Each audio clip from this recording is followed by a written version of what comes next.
بسم اللہ الرحمن الرحیم۔ السلام علیکم ورحمۃ اللہ وبرکاتہ۔ واقعات قاری محمد عادل چینل دیکھنے والوں کو ہم خوش آمدید کہتے ہیں۔ دوستوں، امید کرتے ہیں کہ آپ سب خیریت سے ہوں گے۔ پیارے عزیز ساتھیوں، آج کا ہمارا موضوع مرنے والوں کے لیے دعا۔ ایک خاتون جو کہ بڑی عبادت گزار تھی، اس کا نام باغیہ تھا۔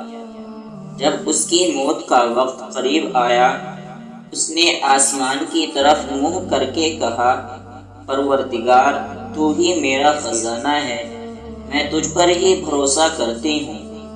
خدایا، موت کے وقت مجھے ذلیل و رسوا نہ کرنا اور مجھے قبر کی وحشت سے نجات دینا۔ اس خاتون کی وفات ہوئی اور پیچھے اس کا فرما بردار بیٹا بیٹھا تھا، جو ہر شب جمعے اس کی قبر پر جا کر قرآن مجید کی تلاوت کرتا اور تمام اہل قبرستان کے لیے مغفرت کی دعا مانگا کرتا تھا۔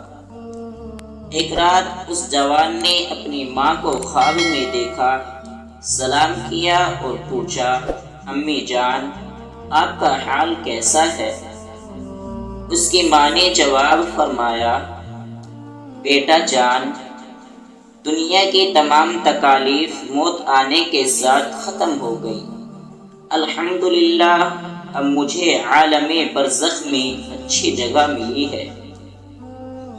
اس جوان نے اپنی ماں سے کہا، امی، آپ کی کوئی حاجت ہو تو بیان کریں۔ اس کی ماں نے جواب دیا، جی ہاں بیٹا، میری قبر کی زیارت اور دعائے فرائض کے لیے ہر شب آیا کرو۔ جب تو آتا ہے تو دوسرے اہل قبرستان مجھے کہتے ہیں، باغیہ، تیرا بیٹا آیا ہے۔ چنانچہ میں اور دوسرے اہل قبرستان تیرے آنے سے بہت خوش ہوتے ہیں۔ وہ نوجوان اپنی ماں اور دوسرے مرنے والوں کے لیے مغفرت کی دعا کیا کرتا تھا۔ ایک رات اس نے خواب دیکھا کہ بہت سے افراد اس کے پاس آئے اور کہا کہ ہم تیرا شکریہ ادا کرتے ہیں۔ جوان نے ان سے پوچھا کہ آپ کون لوگ ہیں؟ انہوں نے جواب دیا کہ ہم اہل قبرستان ہیں، کیونکہ تو قبرستان میں آ کر اپنی ماں اور ہم سب کے لیے تلاوت قرآن پاک اور مغفرت کی دعا کیا کرتا ہے، اور اس کے ساتھ تم سے یہ التجا بھی کرتے ہیں کہ اپنے اس عمل کو ترک نہ کرنا۔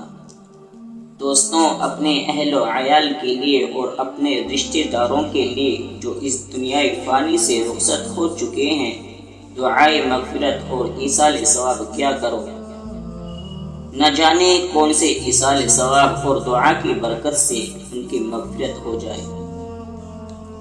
دوستوں، امید کرتے ہیں کہ آج کا واقعہ آپ کو پسند آیا ہوگا۔ اس واقعے کی پسندیدگی کے اظہار کے لیے لائک کریں، کمنٹ کریں اور اپنے دوستوں کے ساتھ شیئر کریں تاکہ وہ بھی اس ویڈیو سے مستفید ہو سکے، اور ساتھ ہی ہمارے چینل کو سبسکرائب کر کے بیل نوٹیفیکیشن کو آن کر لے تاکہ آنے والے ویڈیوز کا نوٹیفیکیشن آپ کو بر وقت ملتا رہے۔ اسی کے ساتھ اگلے ویڈیو تک دے اجازت، تب تک کے لیے فی امان اللہ، وما علینا الا